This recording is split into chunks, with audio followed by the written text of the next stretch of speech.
Hello student. आज मैं आपको बीए प्रथम वर्ष के प्रथम सेमेस्टर का जो मुख्य यानी जो मेजर विषय हिंदी है उसका प्रश्न पत्र लेकर आई हूँ। पेपर का नाम है आपका हिंदी काव्य। ध्यान दीजिएगा, ये अभी 2023 का ये प्रश्न पत्र है। तो मैं आपको बता दूँ, आपका पूर्णांक जो था ये 75 नंबर का था और समय आपका जो है वो 3 घंटे का था। तो पेपर का नाम है आपका हिंदी काव्य प्रथम सेमेस्टर। तो वो पहले आपका जो है 3 खंडों में दिया हुआ है, अ ब और स करके। तो प्रत्येक खंड को तो वो आप ध्यान दीजिएगा कि निर्देश के अनुसार ही करेंगे। तो लेकिन खंड अ में जो है अति लघु उत्तरीय प्रश्न दिया हुआ है। खंड अ में अति लघु उत्तरीय प्रश्न दिया है जो आपको करने हैं। पहला प्रश्न इसमें क्या है, आचार्य रामचंद्र शुक्ल के काल विभाजन की अवधारणा को स्पष्ट कीजिए। ध्यान दीजिएगा, आचार्य रामचंद्र शुक्ल के काल विभाजन को आपको बताना है। दूसरा पूछा है छायावाद के 4 प्रमुख कवियों के नाम। तो छायावाद के 4 प्रमुख कवियों के नाम आपको पता है, फिर भी बताती चलती हूँ। निराला, पंत, महादेवी वर्मा, प्रसाद और भी हैं।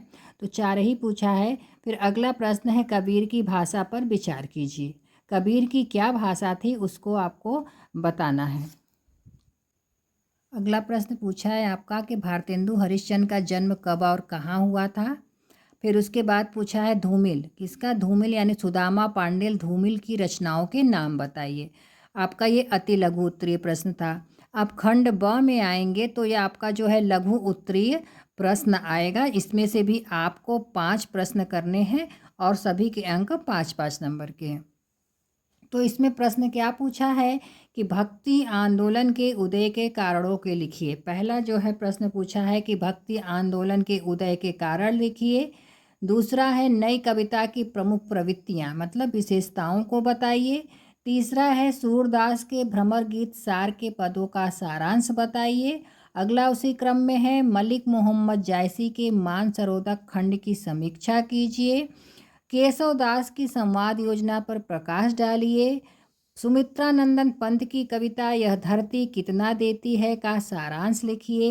अगला प्रश्न है कबीर दास का संक्षिप्त जीवन परिचय दीजिए। और उसी में है अंतिम प्रश्न आपका सूर्यकांत त्रिपाठी निराला की कविता वह तोड़ती पत्थर का भावार्थ स्पष्ट कीजिए। ध्यान दीजिए, ये 8 प्रश्न है। इन 8 प्रश्नों में से आपको 5 प्रश्नों के उत्तर बताने हैं।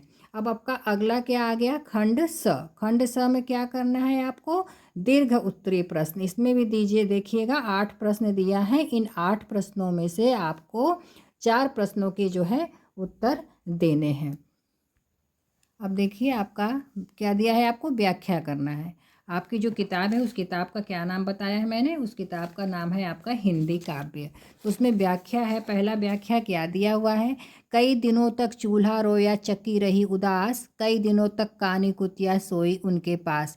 अब ये ध्यान दीजिएगा, ये आपकी कविता किसकी है, ये कविता आपकी नागार्जुन की जी की है और उस कविता का नाम है अकाल और उसके बाद।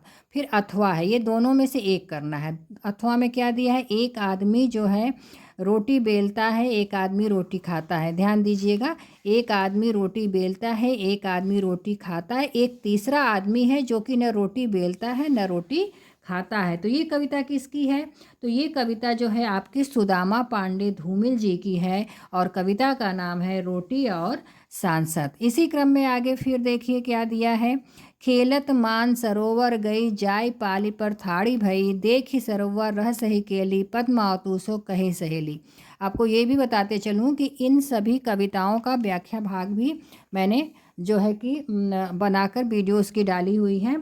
तो अब ये क्या है, ये किसका है, खेलत मानसरोवर गई, ये मलिक मोहम्मद जायसी का जो है मानसरोवर खंड है वहाँ से लिया गया है। कौन सा ये पद है कि खेलत मान सरोवर गई जाय पाली पर थाड़ी भई, देख सरोवर रहस्य केली पद्मावतों से कही सहेली। इसमें पद्मावती जब अपनी सहेलियों के साथ मानसरोवर पर जाती हैं वहाँ का इस पर जो है वर्णन किया गया है। उसी क्रम में देखिएगा क्या, ये तुलसीदास जी का है, बताती चलो आपका तुलसीदास के अयोध्या कांड का है कि होत प्रातु मुनि वेश धरी जो न राम बन जाही, मोर मनु राउर अज्जत निप समझहु नमन माही। इसमें कैकई और दशरथ जी का इसमें जो है वार्तालाप इसमें दिखाया गया है। तो ये कहाँ से लिया गया है? ये तुलसीदास के अयोध्या कांड से लिया गया है।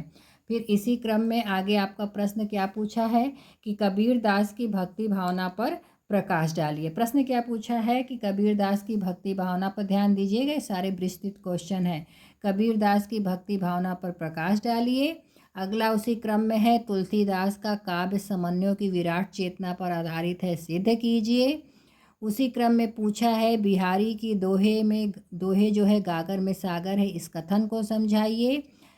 जयशंकर प्रसाद के काव्य सौंदर्य पर प्रकाश डालिए। अगला प्रश्न है सुमित्रानंदन पंत प्रकृति के सुकुमार कवि हैं सॉरी सुमित्रानंदन पंत प्रकृति के सुकुमार कवि हैं, विवेचन कीजिए। उसी क्रम में पूछा है सच्चिदानंद हीरानंद वात्स्यायन अज्ञेय की काव्यगत विशेषताओं पर प्रकाश डालिए। अंतिम में पूछा है महादेवी वर्मा का काव्य विरह एवं वेदना का काव्य है, सिद्ध कीजिए। तो आप इसी आधार पर अपने पेपर की तैयारी कीजिएगा। आपकी पुस्तक का नाम है हिंदी काव्य। आज के लिए इतना ही, धन्यवाद।